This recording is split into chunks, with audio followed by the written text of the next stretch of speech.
A Ring of Endless Light. Madeleine Lingle. Narrated by Madison Martinez. Chapter 1. I saw him for the first time at the funeral. He stood by my older brother, John. And they both had clenched jaws and angry eyes. He was as tall as John, and I could see that he was full of grief over Commander Rodney's death, as the rest of us. I didn't know who he was, but I liked him, because he was standing with John. I assumed that he, too, had a summer job at the Marin biology station, which was housed in half of the Coast Guard headquarters. It was a strange place and a strange time to see somebody and know that I wanted to meet him, to call him by name. But there was something about him that struck me as, to use an old-fashioned word, trustworthy. And that's important in an untrustworthy world where death can strike when you aren't looking. This wasn't the first time that I'd come close to death, but it was the first time that I've been involved in this part of it.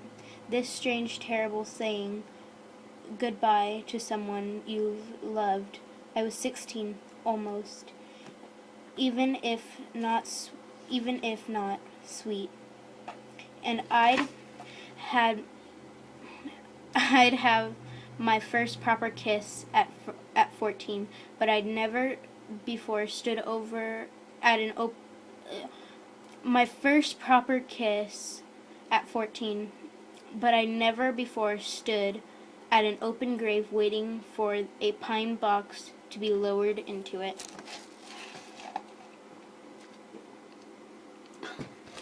The part at the church hadn't been so bad, maybe because it was in a familiar setting, the small white church on the 7th Bay Island. The church we've been to every year of our lives when we've gone to visit our grandfather. It was a sad time,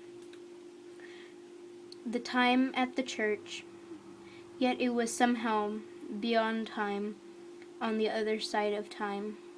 Commander Rodney had been our friend for ages. He was my mother and dad's age, and he died of a heart attack after saving the life of some dumb rich kid who'd gone out in his sailboat in complete disregard of storm warnings. The kid, whoever he was,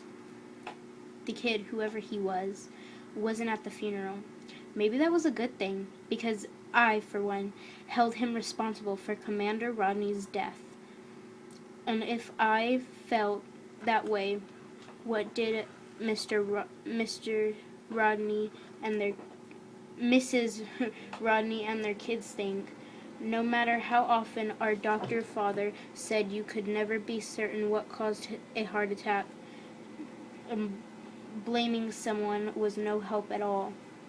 I still felt that the capsized sailboat and the half-drowned kid had a lot to do with it. My little brother Rob stood close to me. Commander Rodney had been his special friend, more Rob's friend even than Mother and Dad's. Rob wasn't crying. He hadn't cried at all, but his face was white, the way it looks when he's going to get the flu. John was near me, on my other side. He just finished his first year at MIT and tended to think that he was so much bigger than the rest of us. He hardly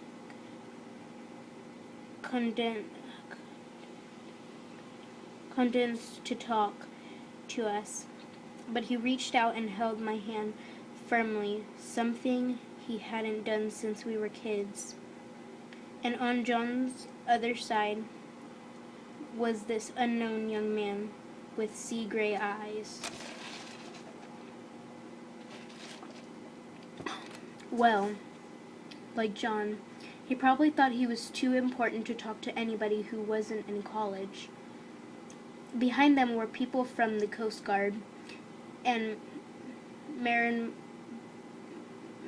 Biology Station. One man with thick lens spectacles and thinning hair was unabashedly whipping his eyes. My little sister Susie, 13, going on 30, was with our parents near the Rodneys. Mrs. Rodney had her hand on Dad's arm, as though she couldn't have stood up otherwise. Leo, the oldest, had his arm around her. His eyes were closed, as though to shut out the people and the coffin and the open hole. There was so much pain in him that I turned away and looked at the group from the Marin Biology Station, and at the young man who had stepped forward, so that he just slightly in front of John, and I could look at him without being obvious.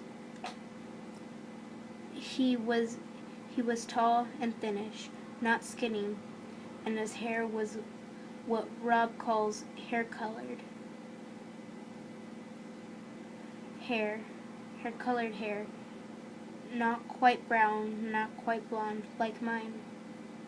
His eyes were open, and there was somehow light behind them, the way sometimes the light on the ocean seems to come from beneath the water, rather than just being reflected from above. He was standing in a relaxed manner, but a little muscle in his cheek was twitching just slightly, so he wasn't easy as he seemed. Looking at him and wondering about him was a good way to keep my mind off what was happening. Then he stepped back so that he was blocked by John, and I had to come into awareness again. Grandfather stood at the edge of the open grave, dark earth piled up behind him. When we got to the cemetery, there'd been a carpet-like thing of phony green grass over the earth, and Grandfather had said with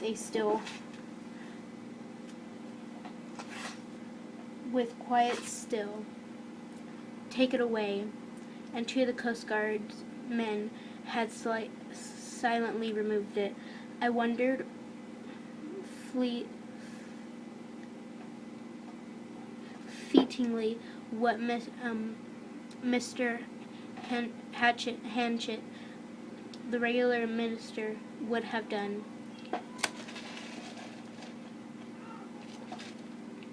Ever since Grandfather retired and moved to the island, he's taken the church for 1 month a year, July, so Mr. Hatchet could go on vacation, and that's why he was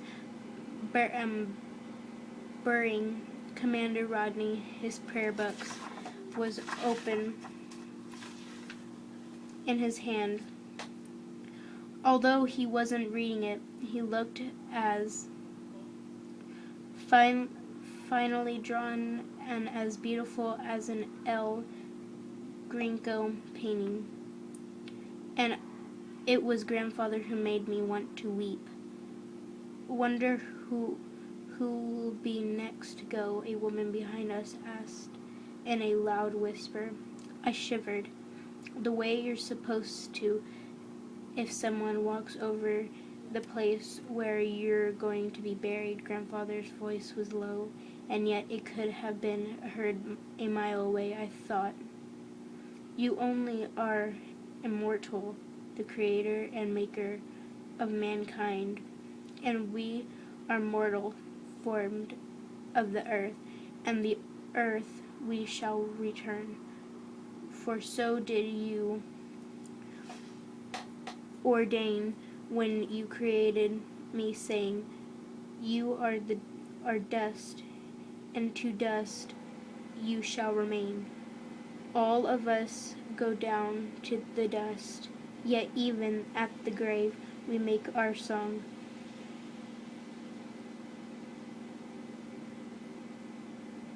Alea Arena, Alea Arena, Alea Arena. No one could miss the joy in Grandfather's voice as he said those Aloeus, and his face was so alive, so all right, that I didn't hear what he was saying next. It was as though I had moved into a dream, and I woke up only when a gently but firm he pushed away of the funeral type men who was handing him a vial of dirt.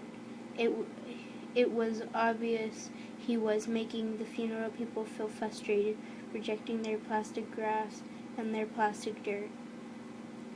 He was emphasizing the fact that Commander Rodney's death was real, but this reality was less terrible than plastic